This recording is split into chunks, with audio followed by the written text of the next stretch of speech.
I love those effects. I love it. It's so janky. It's amazing. It's the right kind of ugly. I love it.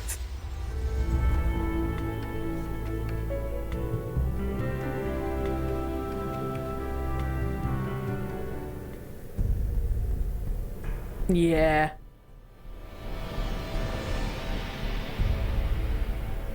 No, don't crash on me. No!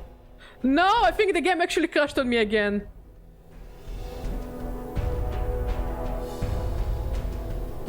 Ah, lovely. Game crashed.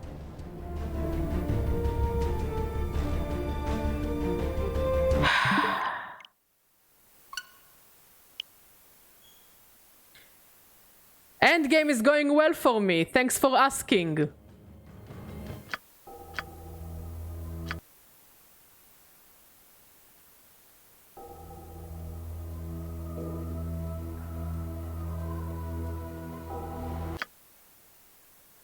Not much. We're really at the end. Like, I don't see a reason to stop or give up. Unless the final boss is gonna be a bitch.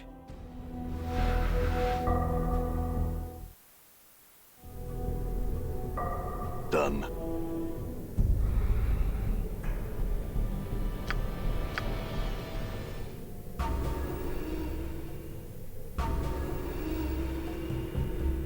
Shadows.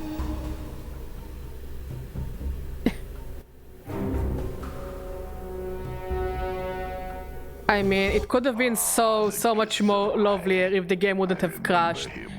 It's not even a crash, it's just like, oh, we're gonna pause the game. And that's it, you're stuck you're stuck here. You cannot hope to defeat me. Look, the thing I really like about Planescape, it's the plot. The plot is amazing. The gameplay is not the best. Especially since I think it came after Baldur's Gate 1, and Baldur's Gate 1 was fine. Again, it wasn't like spectacular gameplay, but it was functioning. Like, look, now it spawned me in the middle of the enemies and just threw me away. For the enemy to kill me. Don't touch me. Don't touch me, don't touch me, don't touch me, don't touch me, don't touch me, don't touch me. Don't touch me. Don't touch me, don't touch me. No, don't touch me, don't touch me, don't touch me. I do not consent to be touched by you fugly creatures. Thank you, thank you, thank you, thank you, thank you. I still can't go through here. Wait, are you a cannon? You're not a cannon. You're a cannon.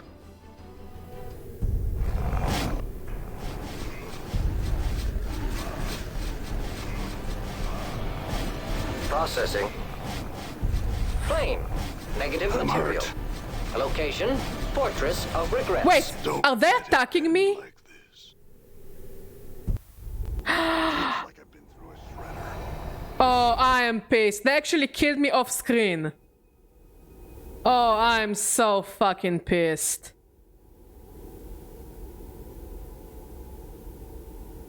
This is really annoying. This is genuinely annoying. And again, Mod, please correct me if I'm wrong. But didn't this game come after Baldur's Gate 1?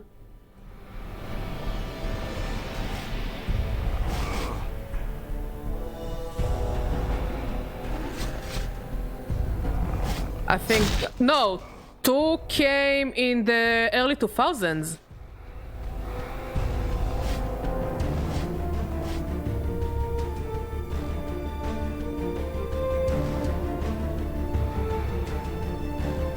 No, where are you going?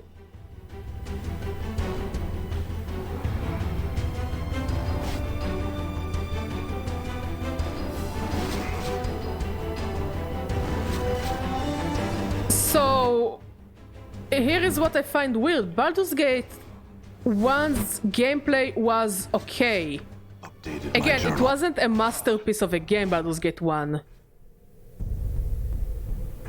But the gameplay was functional. You know? So I don't think Planescape Torment really has an excuse of having this kind of gameplay. Ah, the fiendling girl.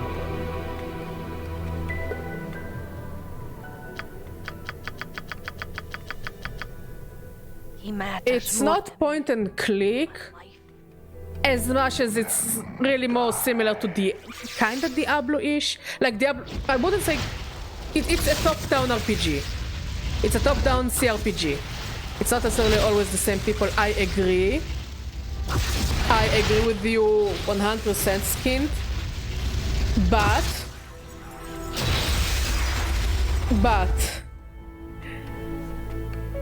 there are some things here that I don't find acceptable. For example, for a character to just die off screen. Like, look at this shit! Look at this shit! But again, the thing that really pisses me off the most is my character just randomly dying off screen. I hate it. I can't stand it. Is it an oversight? Yes, it's an oversight. It's a terrible oversight. I'm hurt.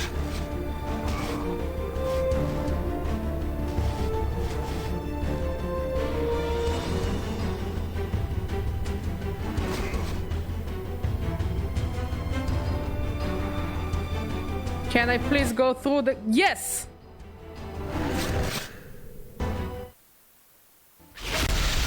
For example, the Baldur's Gate people might have been... Again, I totally agree with you. Skint, you're 100% correct. Can I rest here? No, I can't rest here. I 100% agree with you, Skint. My issue is, there are some issues in this game that I think should have been solved prior for its release. And again, this is a port of a game that came out in 99. And those issues weren't fixed since 99. For example, being killed off screen. Like, I'm not saying fix the gameplay. Fixing the gameplay, yes, it's complicated and difficult. You know... So don't expect them to fix the combat, okay? But things like inventory and things like the game crashing randomly, those are things that could have been fixed before the port. I said that I hate that the game kills me off screen. You'll be facing off in all likelihood against Ignus.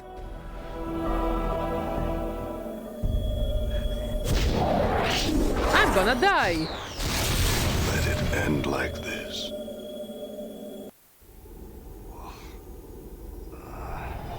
I just imagine running through this place again.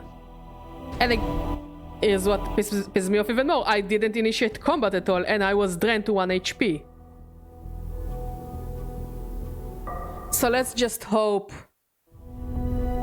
I'm gone. we can run this faster.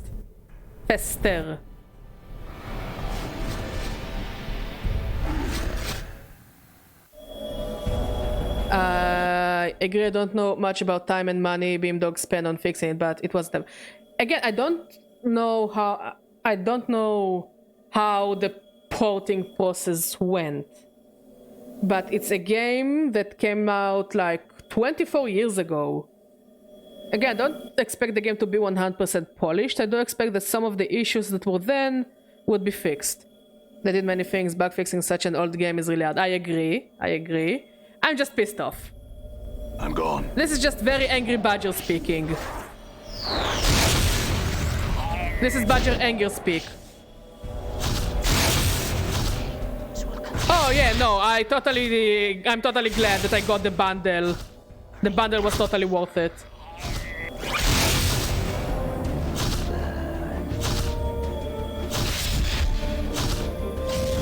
Die. I guess you're correct. Like, as always, mod is always correct. Look, I'm not going to compare this game to new games. Of course not. We got better, we got, you know, we have more expectations from different games. I can't imagine playing original XCOM without crutches. Mod, don't you remember how many times we played Baldur's Gate 1 and 2 and how many times the game crashed on me randomly? That I had to literally save every few seconds?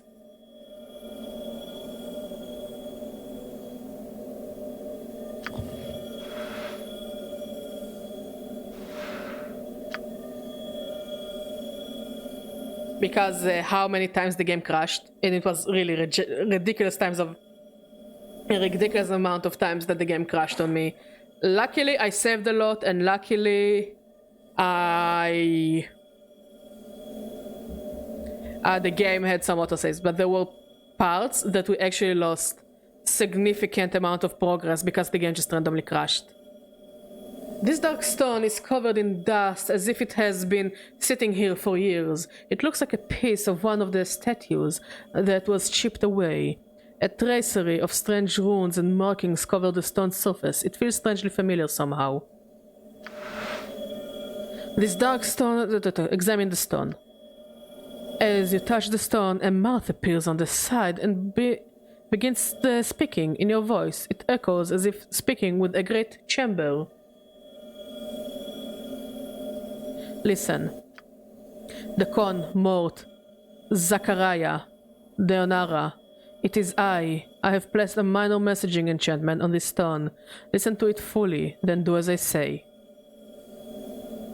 Oh my god, I played... Oh, XCOM was great. We actually played the first XCOM when I just first started streaming. I mean, there is the XCOM Enemy with the Enemy Unknown and XCOM 2.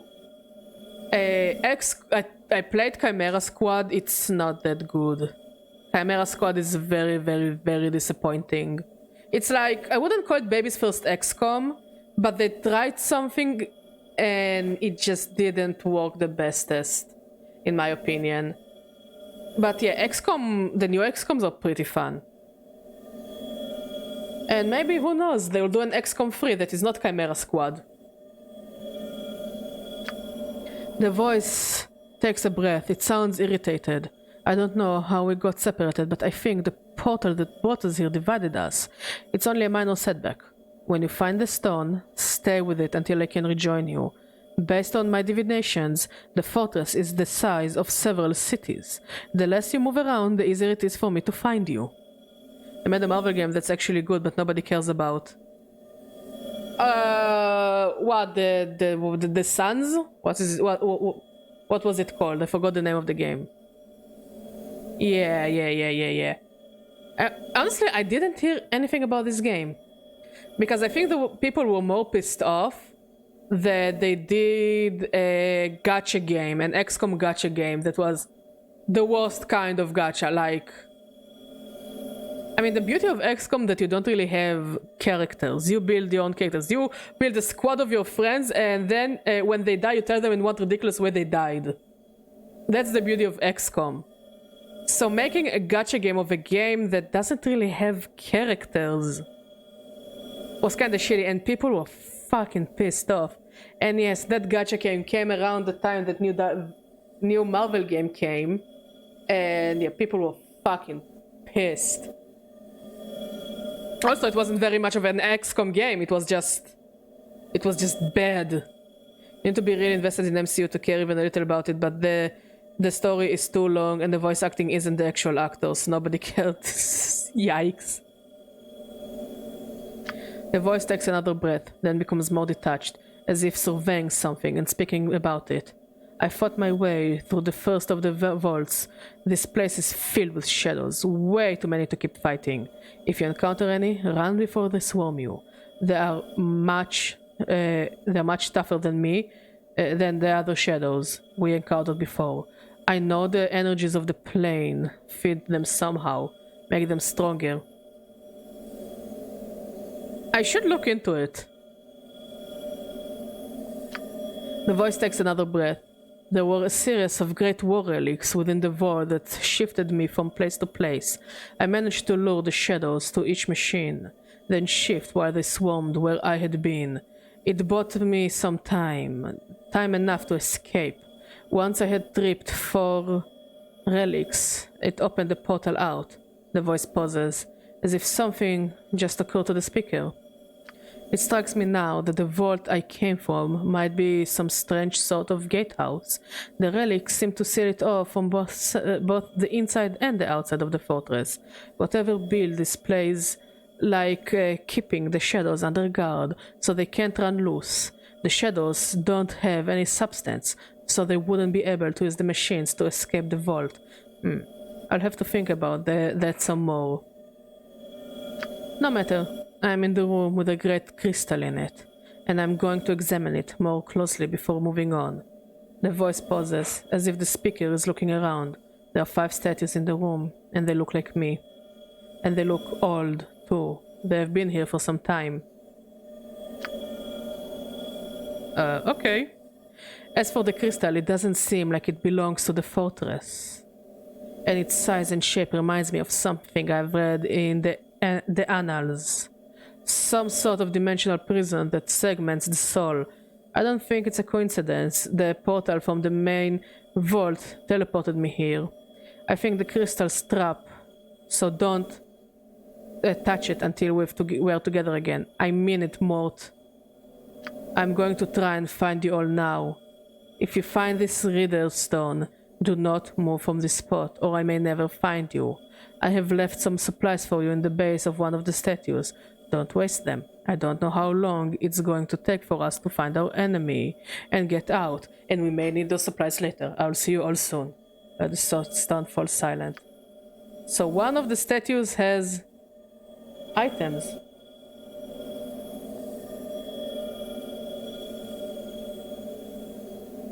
Ooh. Okay, negative token ended up being kinda useless. But I will take the heart charm. Yeah, let's save the game.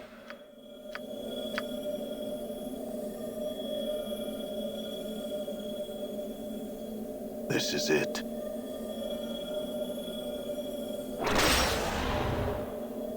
The huge crystal radiates a pulsating spectral light as it hovers above the crater in the middle of the room.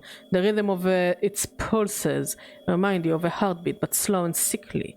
Light from the crystal touches the edges of the room like fingers, each ray of light casting a glow on the ruined faces of the statues surrounding it. There is a moment of dizziness as you touch the crystal. Then a slow chill passes through your body, and you discover that your muscles have locked, your hand frozen to the crystal surface. There is a moment of silence. Then sharp pains splinter through your body like fractures. You feel as if your very being has been turned to ice, then shatter, fall into darkness. Hello, hello, hello.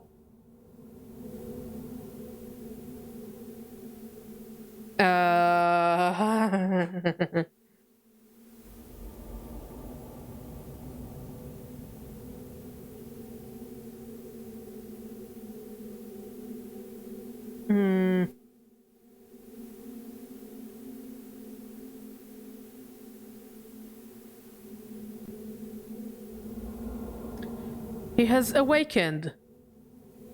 Finally, I thought I would die again waiting for him to rise. Perhaps you will still die. Never forget, I watch you. Thieves, you killers all 3 of you. Ever care how you speak to me, you deranged wreck? He was fortunate to reach here with all those traps you scattered throughout the plains. I swear, if I could have crossed the years to put you out of your misery, I would... The 2 of you, be silent. Let us make sure he is all right and save the arguments for later.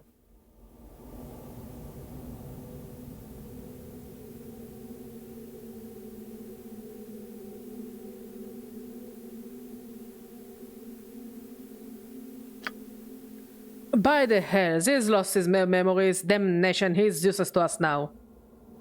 Calm yourself, he's only disoriented, as were we all. Give him a moment to get his bearings. You're all thieves wearing my body, and you will give it back. I'm at the limits of my patience with your howling. Be silent or... This arguing avails us nothing. Give him his space, leave him be. This is no longer in our favor. I will not stand here and squander another moment while your adversary is no doubt hunting for us. We waited long enough for him to awaken. I will speak to him now. Good, I guess she really was still hungry. I guess we need to give her bigger portions until the winter will be over. The man before you resembles you, but he carries himself more like a force than a man. His eyes are watching you carefully. And as you study him, you feel him study you. So, it has come to this. Who are you? Practical incarnation should be more level-headed and calm. Listen, if you're stuck in a place called Fortress of Regret for gajillion years or whatever, I don't know how long this fucker has been alive, I think you will be more angry practical than level-headed and calm practical. Just saying. I will not surrender my name to you or any man.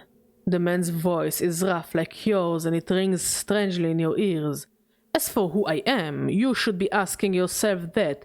You are one of my incarnations. You made it here with my clues to guide you. We were separate incarnations. How is that possible?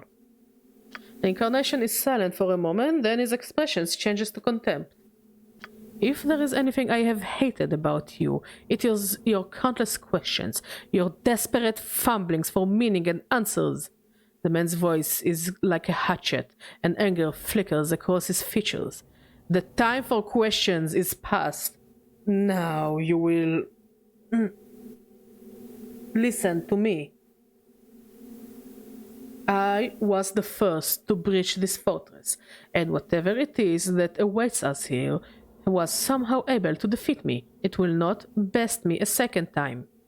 You sound as if you intend to fight whatever it is that lurks here. The man gives you a strange look, then studies you. Of course, that's the only reason we're speaking now. I will need you to be the shell, but your mind must be my mind. Do you understand me? You mean you intend to possess me? Updated my journal. Yes. He glances around the spiked wall, then turns back to face you. We cannot leave this place in pieces. Only one may leave. What are you talking about? You must surrender your will to me, your knowledge and skills. Whatever little you have managed to accumulate in your life may prove useful. He sizes you up again. It ultimately will be but a fraction of my power, but it might have its uses. And if I choose not to surrender my will to you? You have no choice in the matter. You do not know how to escape this place. I do. If you refuse to surrender with me, I will refuse to surrender to you. And neither of us will ever be able to leave this place. Only one may leave, and it will not be you. How do I surrender my will? He was implying patient with people who bother the things like morals. Yeah, sounds about right. In simplest terms, we simply lock gazes, and you surrender yourself.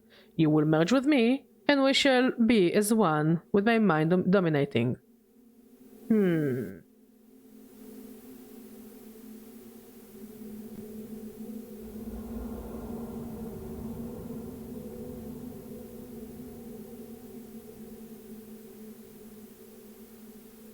If you're one of my incarnations, then I have questions for you. I will indulge you, but only for a while longer. You're the one who imprisoned Baldur, and the one who led Deanora to her death. The man's eyes narrow. What of it? All of it was done with a purpose. What was the purpose of imprisoning Baldur? The man shakes his head as if weary. Baldur was becoming tiresome. He gives a humorless smile. Those mercy killer dogs will hunt you across the plains themselves in search of justice, and Baldur was an especially persistent hound. The incarnation's voice dropped slightly, and he was much too close to justice for my tastes. Why was he hunting for us? Oh, any of countless reasons, some of which lie with me, and others which lie in the hands of other incarnations. He flicks a glance over at the incarnation who was howling when he first arrived. There have been many lives that have been blackened by incarnations with damaged minds. Some of us have created problems. I believe in solutions. Was he a threat? Oh, yes. Or else I would have simply killed him. He nods. There is some link between him and justice itself, and that gives him power even over immortals such as us. The man gives a slight smile. Especially if our injustices are great, and ours are the blackest sort. I see, there are other things I would know. You're the one who led Deonora to her death.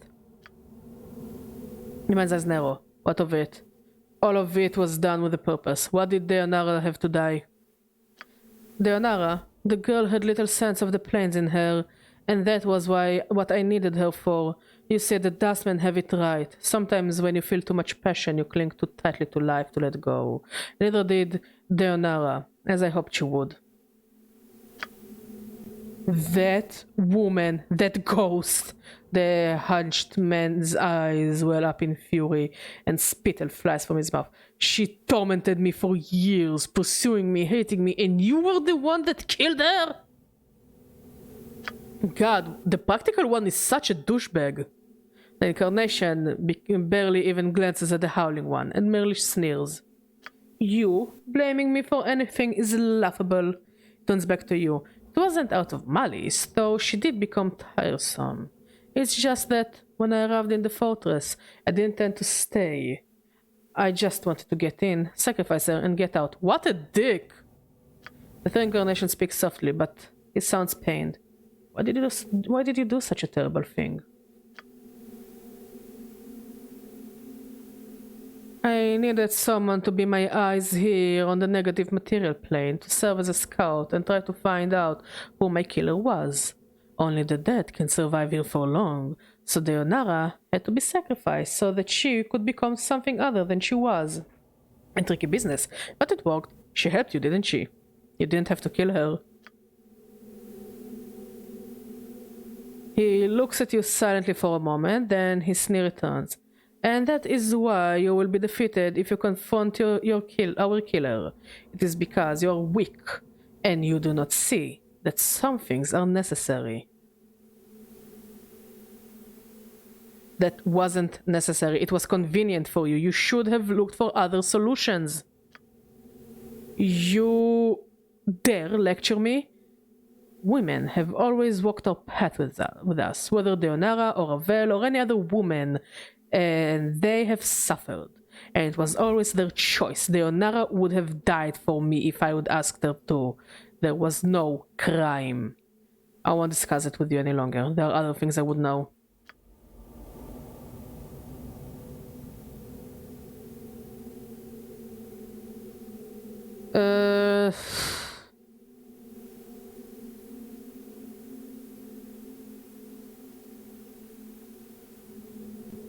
Were you the one who asked Farod to get the bronze sphere from the catacombs?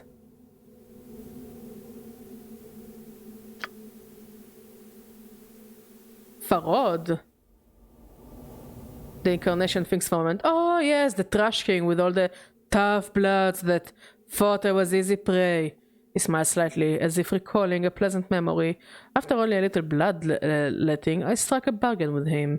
He would see to it that if his men found me, they would take me safely to the mortuary. And of course, I needed the eyes and hands of his men to scout the catacombs beneath the sigil for me. For the bronze sphere. Yes, I told Farod it was the only thing that would save his miserable life. What a sniveling little dodger he was. The incarnation smiles at you. You see, the old bastard was destined to end up on the Pillar of Skulls when he died, and he was desperately trying to weasel out of it. So I told him that there was an item beneath the sigil that would save him from his fate, if he could only find it. But it wouldn't save him, it was just something you wanted him to find. Of course, it was useless to him. One cannot dodge fate so easily. He looks at you irritated. However, nothing motivates a man faster than telling him what he seeks will save his soul from eternal damnation. I intend to take it from him after he found it. It's just that searching for it myself would have taken too long. He smiles again. And why should I do it when I could have someone else hunt for me? Actually, ended up tricking me into finding it for him. Why was it so important? Important? Do you not know? The incarnation becomes silent for a moment. Do you have it with you? Yes, I do. I brought it with me. You have it? The incarnation's eyes flare. Then your life had some use after all. You watch his eyes flicker as if thinking, calculating. When we merge, I will see about finding means to unlock it. Perhaps no, all is not lost. What is the sphere? Why is it so important? It is a dead sensory stone. Do you know what it contains? He smiled eagerly. It holds the last experience of the first of us, when we were one man, and not a string of incarnations. His voice drops. If there is some way of unlocking it, I will be able to see inside his mind and see why all this happened? Yes! The incarnation's face has become somber. It is the answer I have always sought. Why this happened, why we became mortal. He studies you. When we merge, I will see about finding a means to unlock it. Perhaps all is not lost. The third incarnation interrupts. Perhaps there are no answers in such a thing. Perhaps there never was.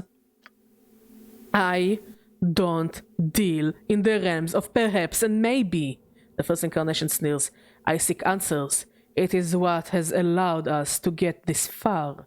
He looks at the third incarnation with contempt. If we had left life in your hands, we wouldn't have even a fraction of the truth we now possess. And in the truth lies power. It turns to you. You will realize that when we merge. Very well, I'm ready to merge with you. So be it then. His eyes become grey like mist, and he gives a slight smile, as if in anticipation. We shall see what your mind has in store. You lock gazes with him, his eyes are like stones, and they start to drag you down. Lock gazes with him, try and force him to merge with you. As you swim in the corridors of his mind, the first emotion you encounter is surprise, and his eyes widen. He is not absorbing you. Your will is stronger, and it is consuming him. You feel him desperately trying to pull back, but he cannot. He is too weak, and your will blocks his retreat while drawing him deeper into your subconscious. This is the last time we shall ever speak.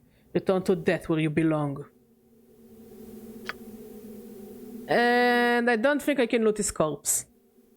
He looks incredulous for a moment, then he disintegrates, and you feel a rush of knowledge pouring through you, fighting to the surface. It's almost too much to absorb at once, and you find yourself disoriented. So much knowledge, so many experiences that... I feel stronger. And, as quickly as it occurred, the rush subsides and you steady yourself. The bits of knowledge swirl about in your mind, and you will make sense of them later. For now, only one piece of knowledge is important. That the incarnation did not know how to leave this place. He lied to trick you into surrendering. Damn it! I feel stronger.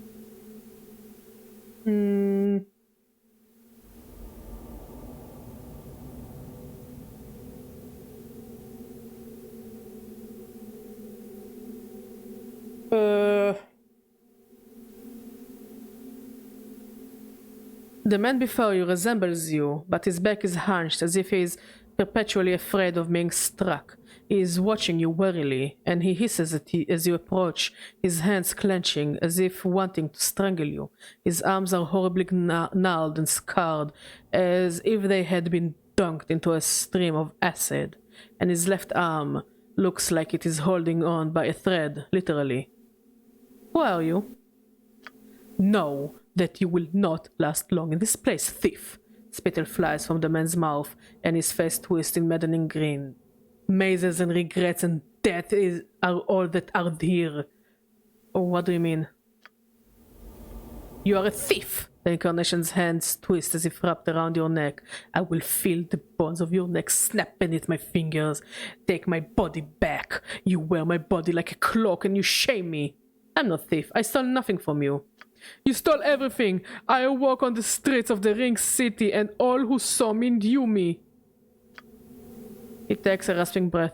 All you had done, all that you had harmed, they were waiting for me, blaming me, hurting me, until I couldn't take the voices anymore. His finger grasped at the air, and had to make them silent. You're the one who left the trap at the sensory stone for me, weren't you? And the journal with the traps. He fixes you with a worry eye. It seems just looking at you is making him uncomfortable. Language of the Uyo. Let us speak in private, just the two of us. As you speak the language of the Uyo, the incarnation's eyes widen and he stares at you. After a moment of silence, he replies in the same language. Only I know the language of the Uyo. How do you know it? You are correct. You are the only one who knows the language of the Uyo. So if I know the language of the Uyo, I must be you. He is silent, staring at you. It is these others who are not you, for they do not know the language of the Uyo. He nods slowly. I hear you. This place confuses one's perception. We are both you, and now we must become as one. He looks frightened. To her surprise, he reverts to normal speech, and all the inflections to his voice are gone. It is calm, level, and much like your own. I no longer wish to live like this. You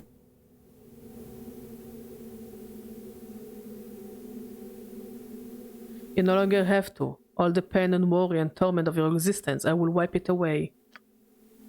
He looks at you, and you watch as the incarnation loses its mad gleam and his eyes become more like your own. Yes. I will protect you now. You will know peace, for that is all you ever wanted, isn't it? Incarnation relaxes at your words, his eyes dimming as he locks gazes with you. There is the faintest of whispers, and he falls to the black stones. With the collapse, you feel crawling sensation in the back of your skull. And there is a flood of memories and strength and emotions, and you steady yourself, dizzy for a moment, then your vision clears, and you are yourself once more. Farewell. Finally, the good one. The man before you resembles you, but his face seems calmer somehow. He gives a slight smile as you approach, and he nods, as if in approval. Are you alright? Who are you? Or have we ever had a name? Or was it just the first of us? The man chuckles softly. Know that I am your ally in this. I, like these others, have died my death in your mind, and this figment is all that remains. But who are you? His smile fades and he looks at you with concern. This must be disorienting for you. Let me try and explain. I am one of your incarnations. I was once lost, now I'm here again. How is that possible? I do not know. Whatever you touch within the fortress has brought pieces of yourself to the surface. He pauses for a moment, thinking. One of the others may know the means of how this came to be, but it is beyond me. If you are a part of me, there are things I must know. Ask. I have had countless lives. Why are there only 3 incarnations here? I do not know. Perhaps we were the 3 pieces that were somehow still present in your mind. Present? How?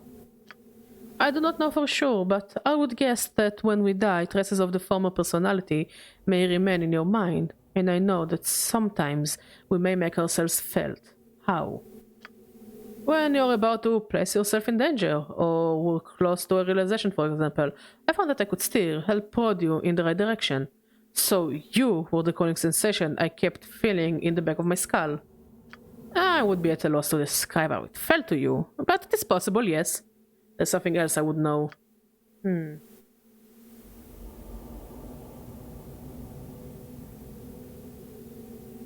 Before you said that when we die, traces are left in the mind.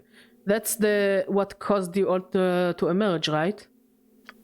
My understanding may not be complete, but yes, that seems to be the case, and we may make ourselves felt in small ways. So is it possible that the first of us, the real one of us, before all the incarnations, might still be buried somewhere in my mind? The expression on the incarnation's face flickers for just a moment, but it is like a window, and you suddenly realize who it is you're speaking to. You were the first of us. The incarnation's eyes take on a hunted look, and his gaze turns away from you. I know what you're thinking, but it is not the case. You think that knowing the mind of the first of us will somehow help you here. In this place, it will not. But why? I have so many questions that you can answer. Why did we become immortal? Why? Because if we die, truly die, the incarnation looks up at you, and his eyes are like steel. Death's kingdom will not be paradise, not for us. If he spoke to these others that were here, know that a fraction of the evil of their lives is but a drop of water compared to the evil of mine. That life, that one life, even without the thousands of others, have given a seat in the lower planes for eternity. So we're immortal because we don't want to rot in hell. Good for us, good for us. But you seem so much calmer, more well-intentioned.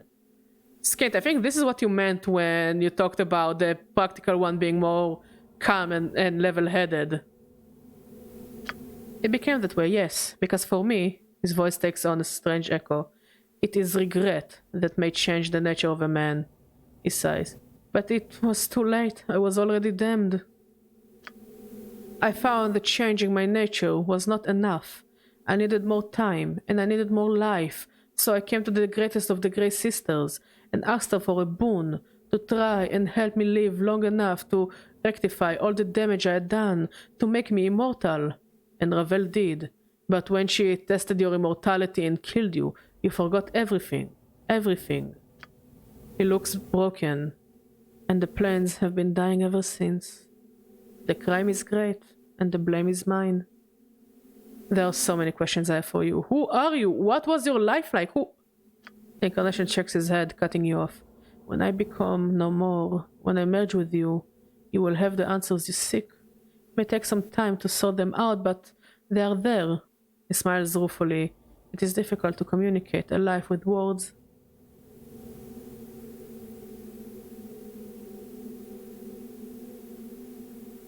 Very well then, we shall become as one. Are you ready? One last thing, just this. Incarnation pauses for a moment, searching your features. Before I return to Oblivion, there is something I would know. Honestly, it's genuinely heartbreaking. Again, when it comes to this game, this plot is so good. The story is so fucking good, and the vibe, and you know, you walk in the city and you can hear people speaking, something that not many games do. And the biggest downfall of this game is the gameplay itself. Because the gameplay is not that fun, combat is not fun, you know. Upgrading stuff is complicated. Everything, like, you need to go through hoops to make your characters better. And you can sometimes miss, like, okay, because I guess you just started watching me. I've been playing this game for the past month, more or less, give or take, and I actually managed to miss a quest because I answered the wrong question, so it completely barred me from a part of the game. And then my stats were not up to par, and there wasn't any way for me to make my stats better. So it also kind of locked me from a part of the game. Again, I don't mind it, because Baldur's Gate 3 does it, and I think it does it well. I didn't play it, but from what I've seen. But here it feels like it didn't communicate you to... You know, it didn't communicate what you really need to do. But again, it's my opinion. And yes, I do think this game deserves a remake, a lot of TLC. If the team behind Baldur's Gate will take it as a little pet project, you know? Because this game also not very long compared to Baldur's Gate 1 and 2.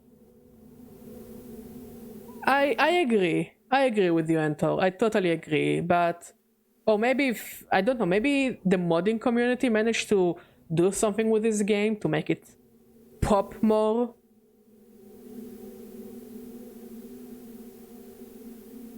Because this game deserves so much TLC, especially for the plot. It's a good plot. The characters are good.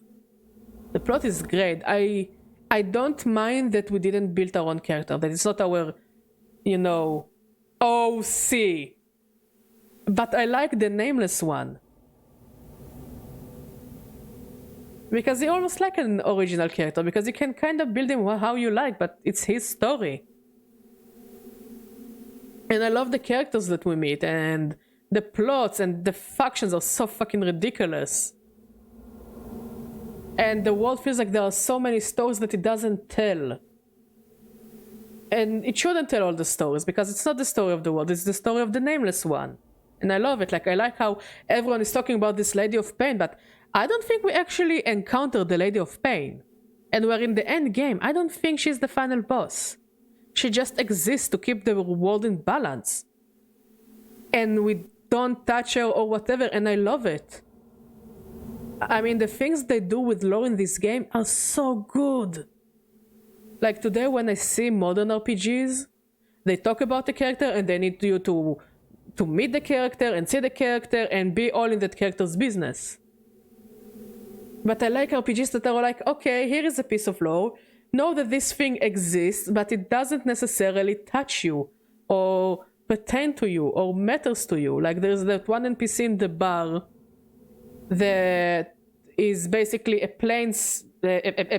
I guess he's a planes jumper, a planeswalker, and it just starts talking to you about all those planes and all those philosophical ideas behind those planes and how it's all in balance. And yes, it's just walls upon walls upon walls of text, and you won't see those places or people or creatures or whatever, but it's still interesting. It fleshes out the world, but we not going to visit those places because it's not their story, it's our story. And our story has nothing to do with their story. You can meet her twice. First time she imprisons you, second time you die for good. Wait, really? I never met her.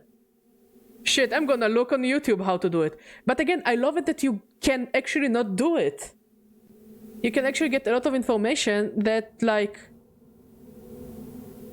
it's just lore and it's world building. And it's just how the world functions. And you're just a small part of it. And it does feel like everyone has like their own part in the world. Like the whips for trees. I love whips for trees. And these are like, okay, we just need the power of believing. And those trees will grow. And I love it. Fel, yes, he was our friend and he was kicked out from the Dabus. But he has so much more to him. Even though we're close to one another. I don't know, I just find it so interesting. And I think who did it well, also well? I didn't play Skyrim, but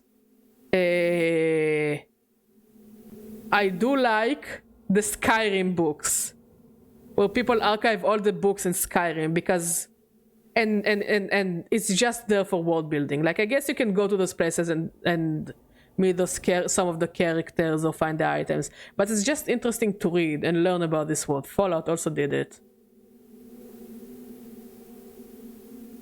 Like yeah, there is the thing of show don't tell, but in bigs that are in games that there is a big world to discover and you won't be able to see everything, at least not in the first playthrough. It's so interesting to just find those tidbits of information and then it's like, okay, so this is how this world functions. I like it, it's interesting, it makes characters' motivations make more sense. So yeah, that's just my opinion. Just my little tiny opinion. So yeah, most likely nobody is going to make a sequel to Planescape Torment or remake Planescape Torment, but maybe a mod team could give this game a bit of a glow up. He studies your eyes, his expression somber. Did you live your life? The brief life you have had? In the end, was it worth it? It seems so short. What little experience I enjoyed, and I do not wish to forget it. He nods, and for a moment, you think he's going to say something, but then he collapses, the life running out of him and into yours, and he falls to the black stones. You feel a crawling sensation in the back of your skull, making you shiver, and you know your incarnation is no more. Farewell.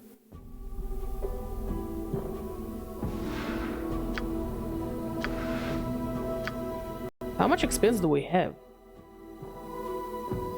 I think we should be able to level up. Oh, okay, we leveled up.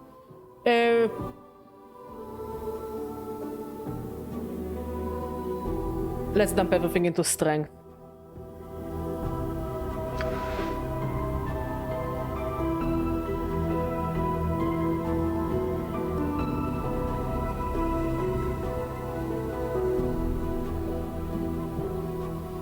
Okay, let's look at the ball. As you hold the sphere up this time and examine it, you feel the memories of the first of your incarnations stirring within you. but it is not an insistent or driving force. It is calm, like the thoughts of a man walking across a great distance to speak to a friend he hasn't seen in ages. As you feel his presence in your mind, you see the sphere in a different light, not as ugly or hideous, but as something precious, like a newborn child. The sphere is the repository of your last moments, before you met Ravel on the grey waste and asked the impossible of her.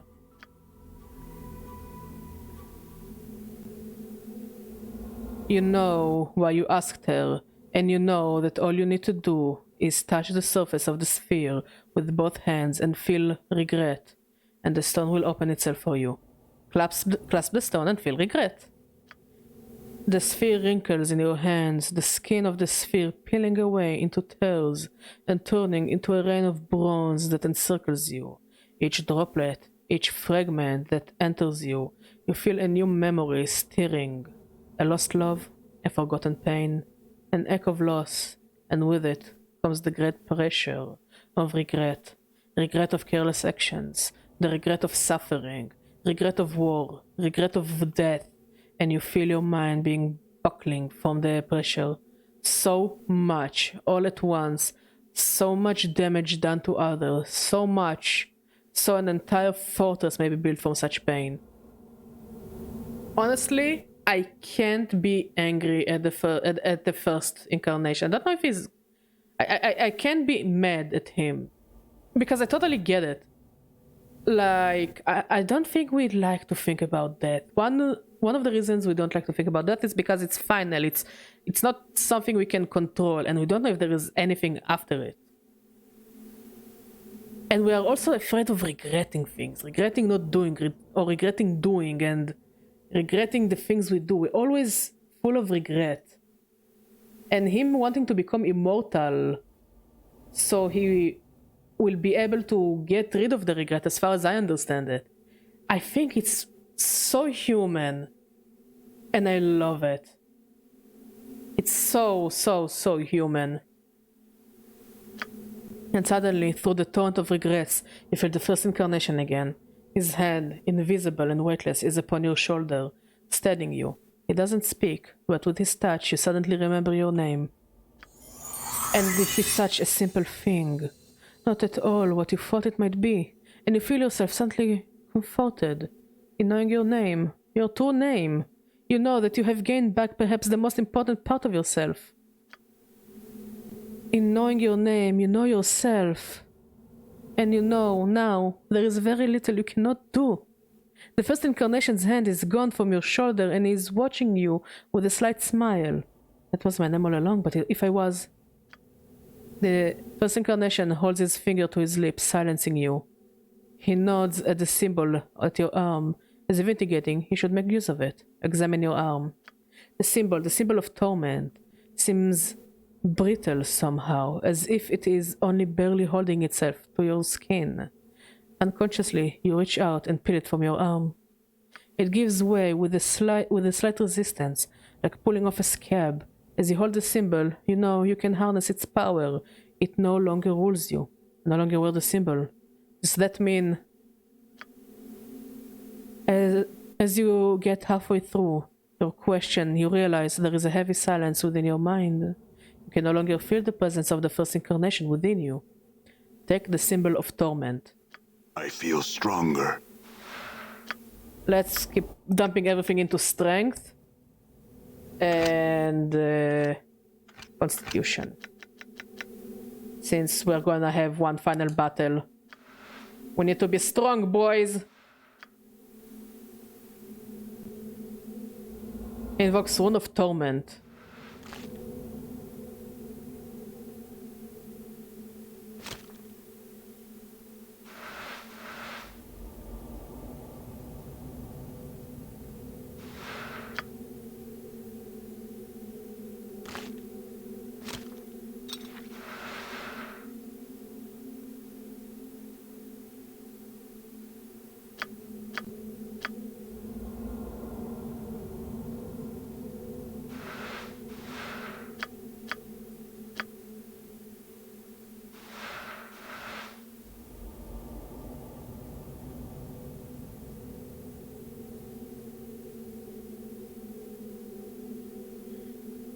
Before you is the ghostly form of Deonara. Her spectral gown seems stirred by some ethereal breeze.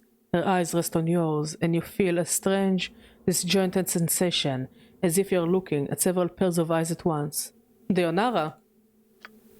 My love, at last I have found you. I searched for you after you were divided by the crystal. This fortress spans hundreds of miles, and I feared you were lost to me. Ghostly eyes take your measure, searching your bodies for new wounds. Are you well? I think so. The crystal divided me, but I am one again. Now I'm trapped here, however. I suspect trapping you here was the crystal's true purpose, but it posed no barrier for one such as I. She closes her eyes. Much do my eyes see, and the halls of this fortress are well known to me. If you're trapped here, my love, I shall see to it you're set free. Where is it you wish to go?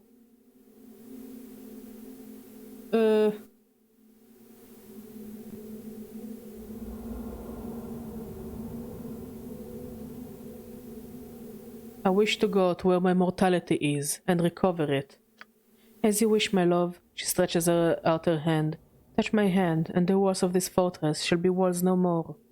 Touch her hand. I shall wait for you in death's halls, my love. Poor Deonara, she deserves so much better.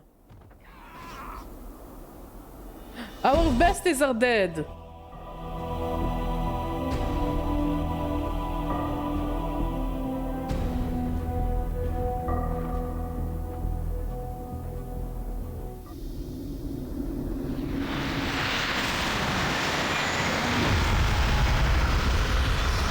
Oh shit, it's so creepy. So you have come. So let me guess, the transcendent one is also part of us. Or is it us? But I'm also curious. Okay, he still doesn't tell us our name. Wait. I am curious.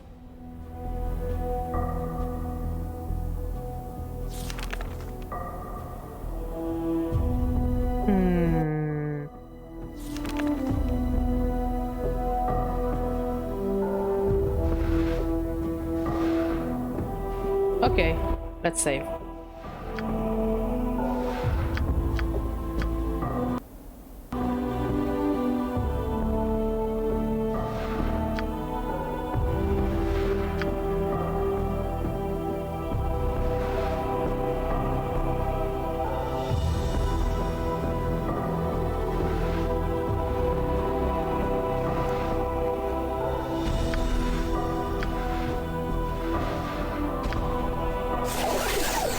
So you have come. You are unwelcome here, broken one. What have you done to my friends?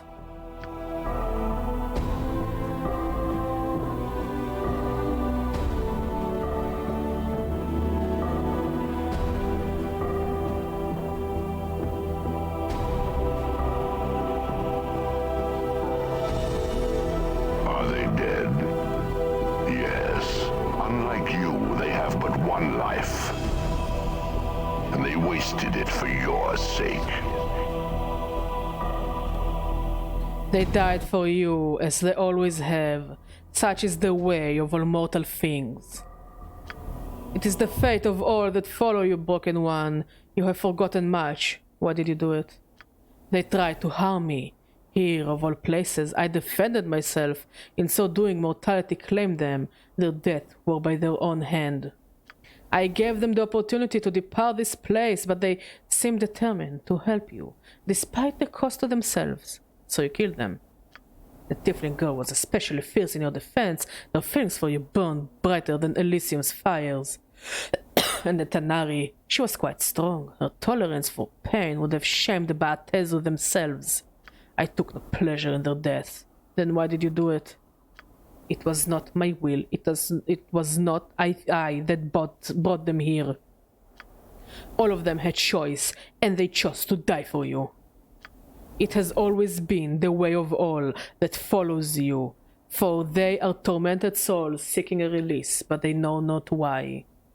You have forgotten this, and you shall again. I know you for what you are. You are my mortality. Your armor, it is twisted like tree branches. Such thing speaks of Ravel's magics. Yes, I am that which was split from you by the Hag's powers. So we need to like fuse with him to be mortal again? I am that which walks with all life. My voice is a death rattle, a last breath in the throat, the whisper of a dying man. I have been freed from the prison of your flesh. Prison? Free from me? The moment I was split from your cancerous shell, I knew life. I knew freedom. I shall not surrender it to you. We were not meant to be separated, and the planes have suffered because of our separation. You know nothing of meaning and separation before your memory dies again. Know that we were never meant to be as one. This shall be the last time you and I speak, Broken One. Then there is something I would know, Spirit. I have traveled far, and there are many questions you can answer. I will indulge you this one last time. Then this fortress shall be silent again. Then my questions are this. Ask your questions, but no, you shall never remember the answers.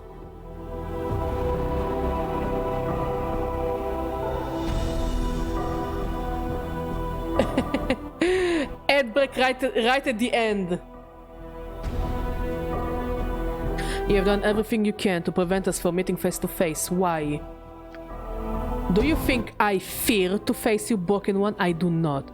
Is that why you send shadows to kill me rather than trying to defeat me yourself? They have never succeeded in killing me, nor will they.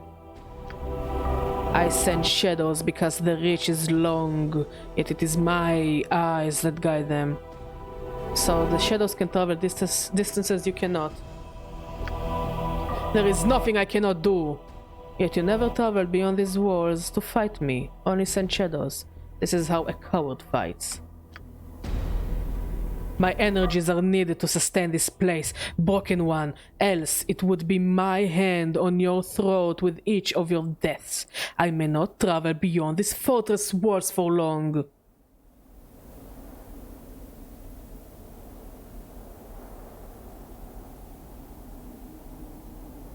Yet even when I was within the fortress walls, you sent that insane burning sorcerer to try to stop me, when you could have stopped me yourself. The sorcerer was convenient. His rage for you runs deep. I thought it fitting he be allowed vengeance upon you. If the planes cannot teach you mercy, perhaps pain can. You wanted revenge for what? It is no matter, you have forgotten such things, and you shall again.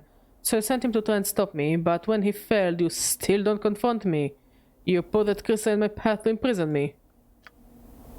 Yes, the crystal is a prison, perhaps one of the greatest ever devised. I used it, for I tire of tracking you across the plains, Nameless One. You are difficult to find. I prefer you be kept close, where I may watch you. The crystal is such a place where you may be kept. I would know how you freed yourself from the crystal. Why am I difficult to find? It is of no consequence. Why not tell me then? I will forget this anyway, and I would know this last time. Just as there is power in names, there is power in not having a name. The eyes of the plains slide off such a one such as you, and one such as I. I would know how you freed yourself from the crystal. I'd help. The woman I brought here long ago, Deonara, freed me. Ah, the love-torn spirit. There are times I've heard her echo in the halls of this fortress. She shall not free you again. She won't need to. There are things I would know. Ask her questions, but no, you shall never remember the answers. You have done everything you can to prevent us from meeting face to face. Why? Do you think I fear to face you, Broken One? I do not.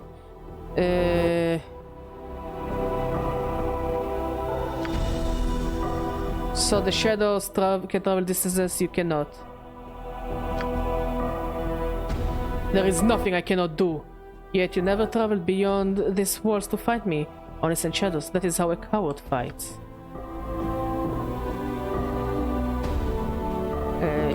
I don't believe you.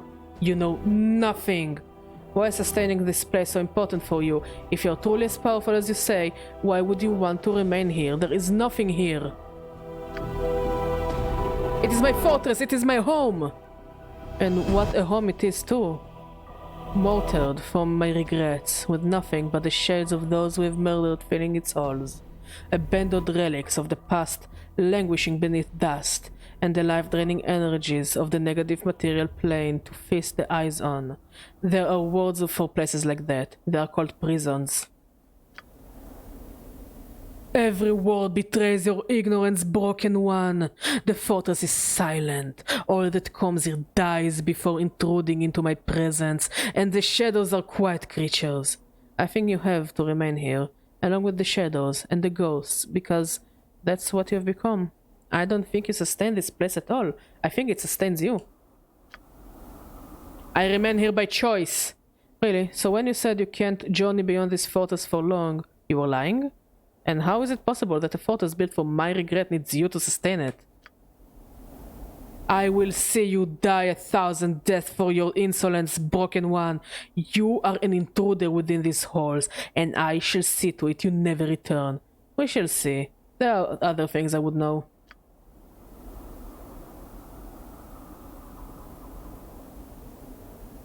I may be immortal, but Ravel told me the ritual was flawed. Whenever I die, I lose a fraction of my mind in time.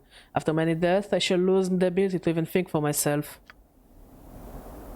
It is of no matter. You cannot die. Your mind may be lost, but your flesh will live on. That is all that is needed. Needed? Why?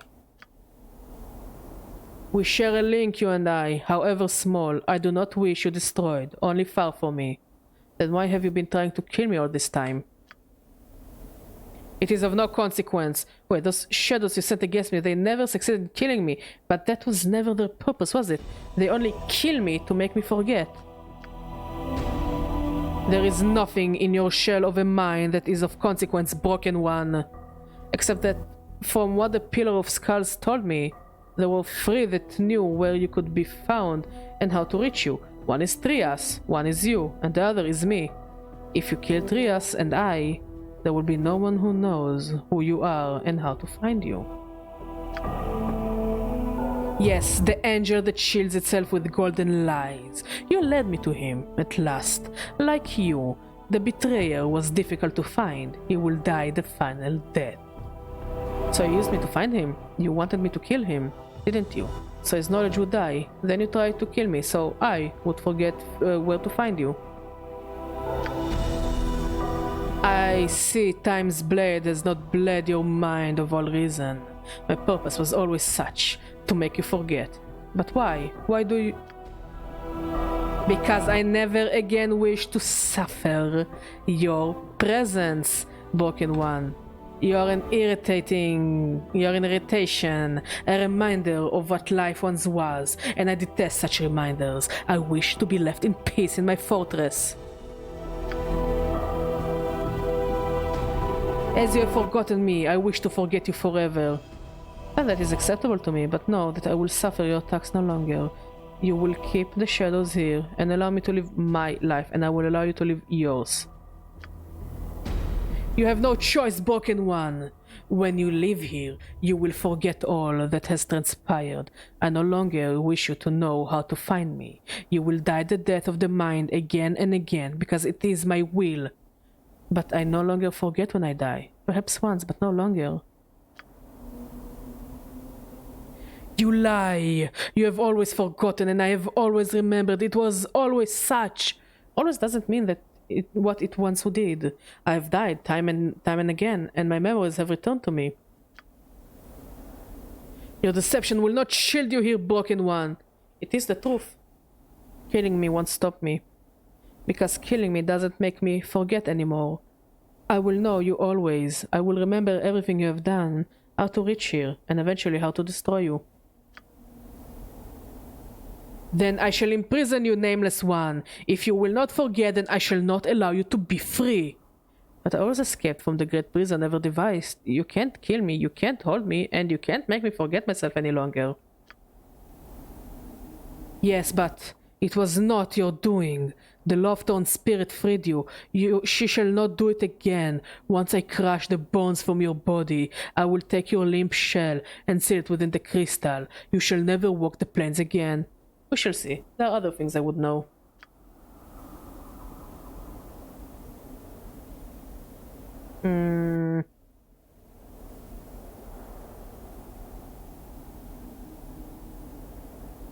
If we are linked as you say, then speak your name.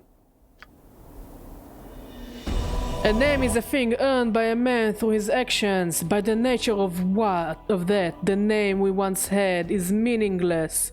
You don't know what your name was, do you? There is no one in all existence that knows our name. This is our shield. Names carry power when one is nameless as we are. Then one is strong. We cannot be hunted, we cannot be tracked, we cannot be harmed. Our name is known to me, creature. In knowing, I have become strong.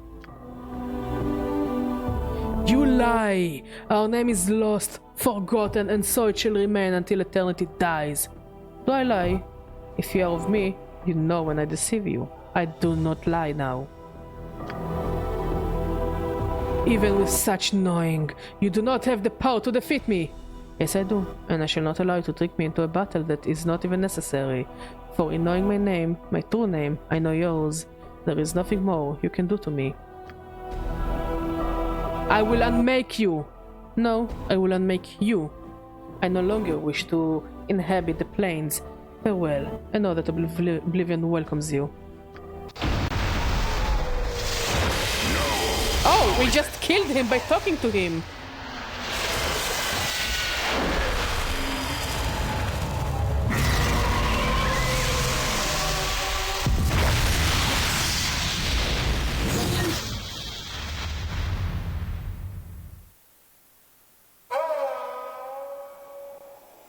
Wait, that's it?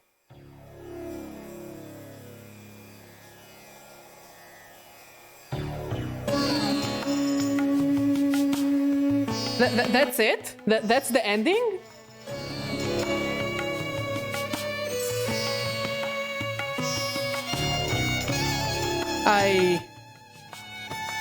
There are several different endings depending on what you say. Oh, okay.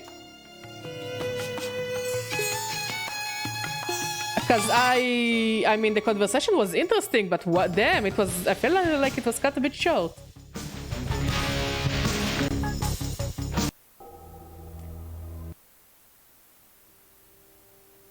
Okay, let's see.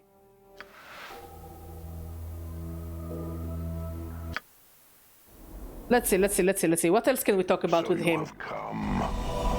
You are unwelcome here, broken one. Cause that ending felt a bit weirdly empty. I don't know why. It just felt really empty.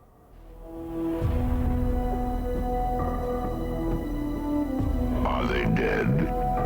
Yes. Unlike you, they have but one life. And they wasted it for your sake. Okay, let's try to get to questions we didn't get answers to. The others are not necessarily much more fulfilling. Oh god.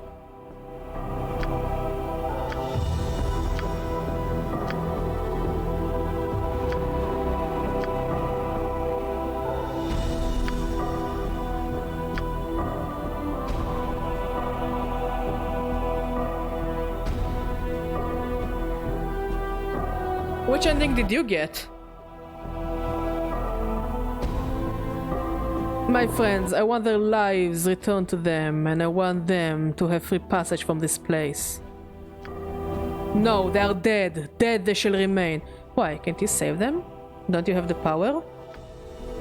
Do not question my power here. In this place, there is nothing I cannot do now that I am free of you. But it is not my will that they be saved. They challenge me in my home, and their death shall be reminded to all that challenge me. You can't resurrect them, can you? Oh, okay. Broken One, in the span of your forgotten lifetimes, I have observed, learned, and gathered power within the walls of my body. When you fought in the Black Decade War, all your military knowledge was carved in my mind. When you danced sorceries with Lum and Mad, I learned with you. All you have forgotten, I have not. The power over life and death is but a minor display of my power. Okay. Here's the thing, I like that we can defeat him without fighting him, because I don't think we will win. I like fighting with the brain, you know, I walk out to the library kind of fight. But it felt kind of weird, it just disappeared and roll credits. You say you learned with me that what I experienced. You experienced... are you saying we shared a link, you and I? It's a small thing of no consequence. Dan told me that I could reverse death only when the victim had died close to me. But what she awakened in me, are you saying that was only a function of my power over life and death? I know, I'm gonna try to resurrect them. Your mind is broken stone, its edges dull for misuse and neglect. Even if you knew power, you would not know how to harness it. If you claim you have the power, then I must have the power too. Even if I wasn't there at the moment of death. You do not have the years needed to learn the arts of life and death. You will fall before me. You feel a stirring in your mind, and you suddenly realize that you do possess the years needed to learn. For you know it all once, across multiple incarnations, but the process will take time, and you know your mortality will not allow you the time you need. You may have the time to resurrect one companion, but no more than that.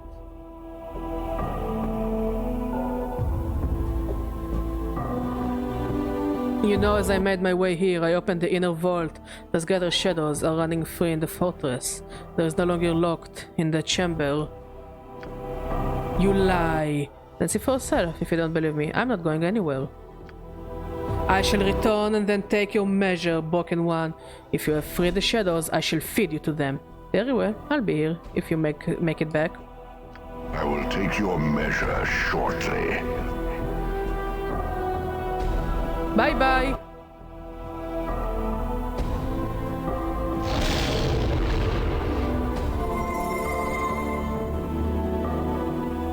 Whoa, hold up, Chief.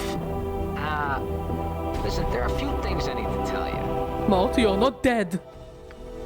Well, yeah, when you've been dead for so long as I have, you learn to fake it really well. I've been kind of listening to your whole conversation. Use that power you got on someone else. I don't need it. So you are going to lie there while I got my ass handed to me? Well, yeah, Chief, it's not like you would die. I mean, if you failed, you would need someone to remember for you. Plus, you know how worthless I am in a fight. Well, when I'm not taunting some mage or another.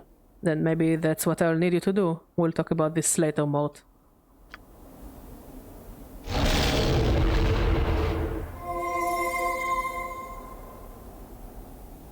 As your powers touch him, the con takes a staggered breath, then looks up weakly. Looks like he's barely clinging to life. Dies, turns into floating skull, complains, refuses to elaborate, leaves. Yes, indeed.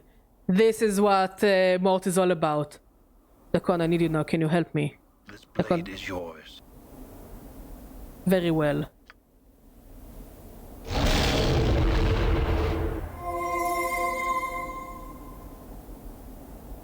You reach out with your power. There is a rush of air and Anna steers. She raises her head slowly, then checks it, confused. Found my mortality, Anna, and it turns out it doesn't like me much. I need your help. I'm gonna stand by you. Let's do it then. Honestly, yes. Yes.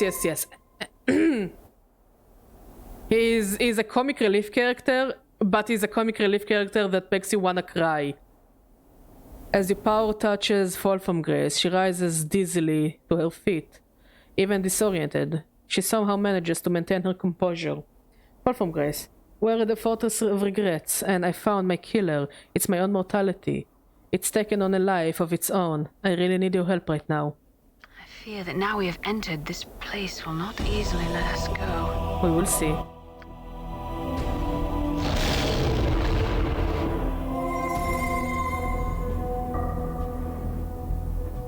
Reach out with your power, shaping the soul into Nordom's shape.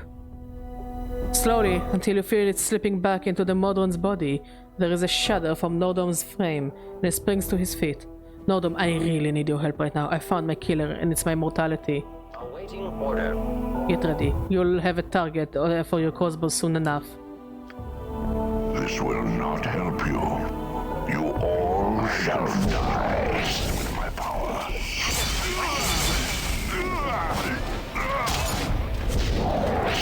Are you winning, son? I don't think he's winning at all.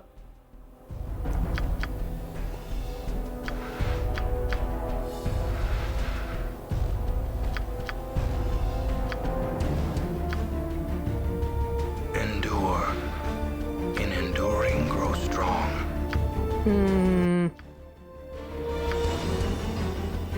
Hi? Yes?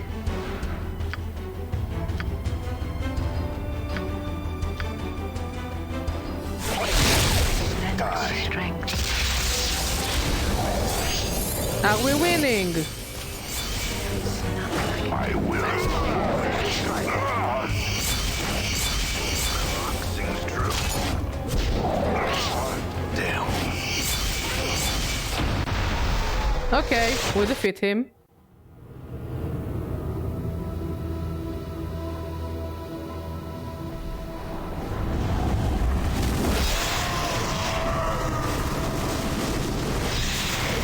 Okay, I guess we are dead.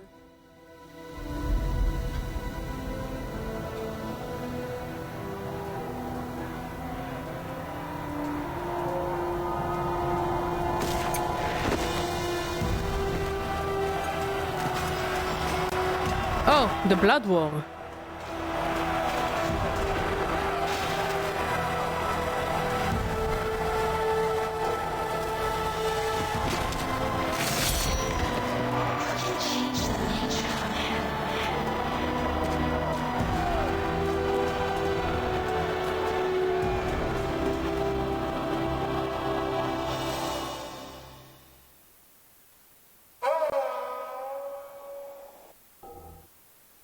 Okay, there is one more I wanna try. One more ending, at least.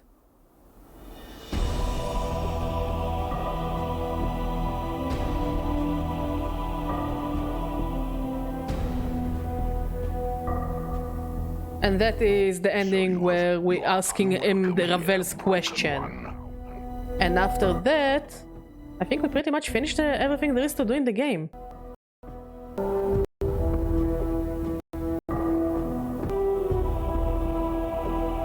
I don't remember all endings or options. Here's the thing, we got to one ending where it just dies and nothing happens. There is the Blood War, but I want to ask him Ravel's question. And after that, I think there isn't really much we can do.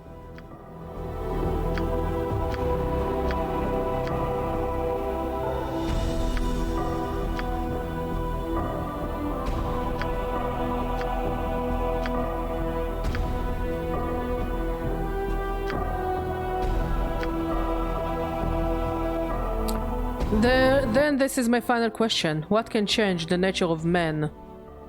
Can you resurrect your friends if you merge with the Transcendent One? I don't know. I mean, it means we just basically regain back our mortality, no?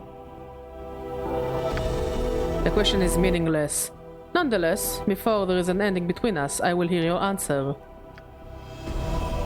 Then this is my answer, and you are the proof nothing can change the nature of a man.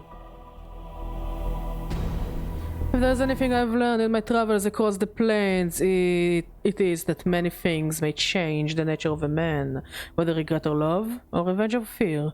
Whatever you believe can change the nature of man can. There is one where you can resurrect only one. When it's the Con or Valor, you can talk to them and they get super buffs because you role play with them. Oh, okay, that's cool. Then you learn the false lesson broken one. Have I? I've seen belief, so move cities, make men stave of death, and turn an evil hag's heart half-circle. This entire fortress has been reconstructed from belief. Believe them the woman whose heart clung to the hope that another loved her when he did not. Once it made a man seek immortality and achieve it, and it has made a posturing spirit think it is something more than a part of me. Your defiance will hurt you more than any wound in the place. Belief cannot change the nature of a man. I think it can. I think belief could even unmake me, if I believe it enough. You do not possess the force of will for such a thing. So you admit it's possible?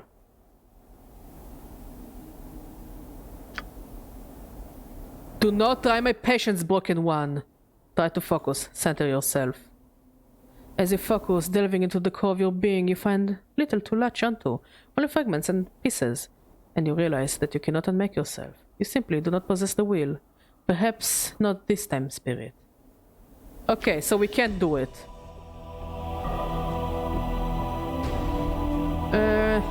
Yeah.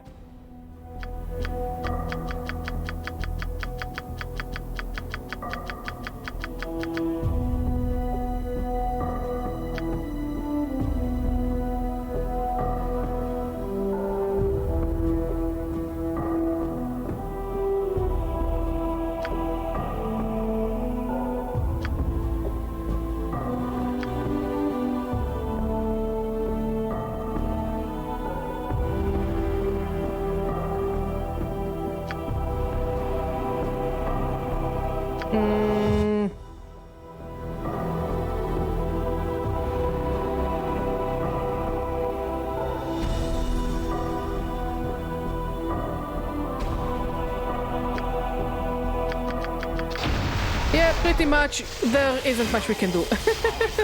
No, we can't. I don't think we can unlock that one high wisdom ending that we can unmake ourselves.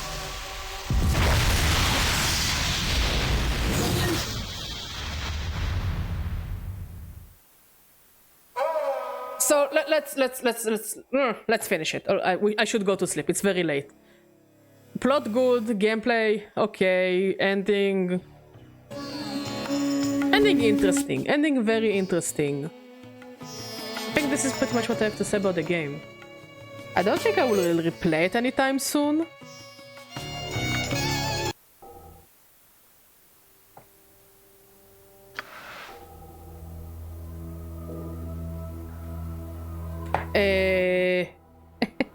Thank you, Skin. Next stream on Thursday, I am gonna play the Pokemon DLC because I've been waiting for it for too long, and after I finish the DLC, we will be playing Icewind Dale. And after Icewind Dale, I have no idea what I'm gonna play after Icewind Dale. We will have to see. But I'm going to sleep now because I've been streaming for 5 hours and I'm tired. It's very late. So anyways, thank you for watching. Thank you for talking. Thank you for being amazing. I love all of you. And I'll see you all on Thursday. Bye bye.